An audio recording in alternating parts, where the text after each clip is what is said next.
काय काम होतं? मला मध्ये खर्च सर्वेक्षण चालू आहे ना, ते माहीत आहे का? हो हो माहित आहे. हो त्या गल्लीमध्ये घंटा गाडी येते? हो रोजच येते. रोज येते. कचरा त्याच्यामध्ये कसा टाकता तुम्ही? कचरा आहे ना आम्ही सर्व वेगळा वेगळा करून टाकतो. ओला कचरा, सुका कचरा, त्याच्यामध्ये कागद कागद वगैरे असं. अगोदर माझ्याकडे 2 बादल्या असायच्या.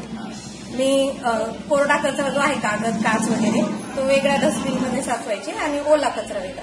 पण आता आहे ना मी स्वतःच कंपोस्ट खत तयार करते.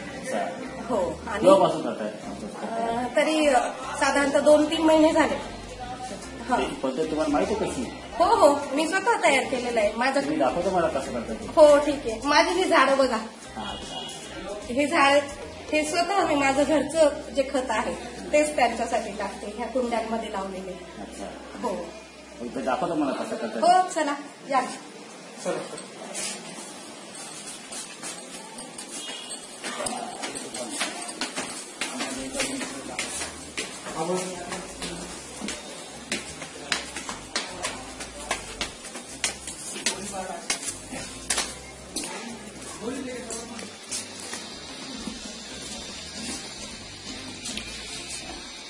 ही बास्केट आहे. ही आम्हाला नगर परिषदेनेच दिली आहे सर्वांसाठी. अच्छा. आणि यामध्ये अगोदर मी मातीचा थर टाकला होता. अच्छा. आणि नंतर आहे ना आम्हाला एक कंपोस्ट खत ते पण मिळालं होतं. अच्छा. जे आता आपल्या नगरपालिके थ्रू इथे वैजापूरमध्ये तयार केलं जातं.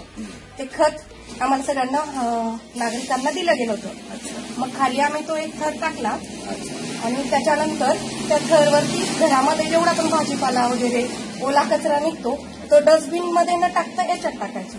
आणि जो माझा आता हा घरी तयार केलेला आहे हा खत जे खत मी अगोदरचं आणि ते विरजण सारखं मी जसं आपण दह्यामध्ये विरजण टाकतो तसं हे खत मी थोडंसं वरतून टाकून त्याच्यावरती पाणी शिंपडायचं आणि मग अशा पद्धतीने हे खत तयार व्हायची. याच्यामध्ये तुम्ही उष्ट अन्न पदार्थ टाकतात का? हो हो. आता मी ना अगोदर मी भांड्याचं जे खरकट होतं ना ते नालीच फेकायचे. पण मी आता घरातच एक गाळणी ठेवलेली आहे. सगळं खरकट त्यात होते आणि मग ते पाण्याचा निचरा झाल्यावरती ते ह्याच्यातच टाकते. आता ही माझी जवळपास 3री-4थी बकेट आहे. अगोदरचा जो तयार झालेला आहे तो मी रिकाम्या बॉक्समध्ये ओतून ठेवते. आणि तेच माझ्या ह्या झाडांसाठी उपयोगात आलेलं आहे. आपण नगरपालिकेला जे सहकार्य करताय एक चांगली बाब आहे.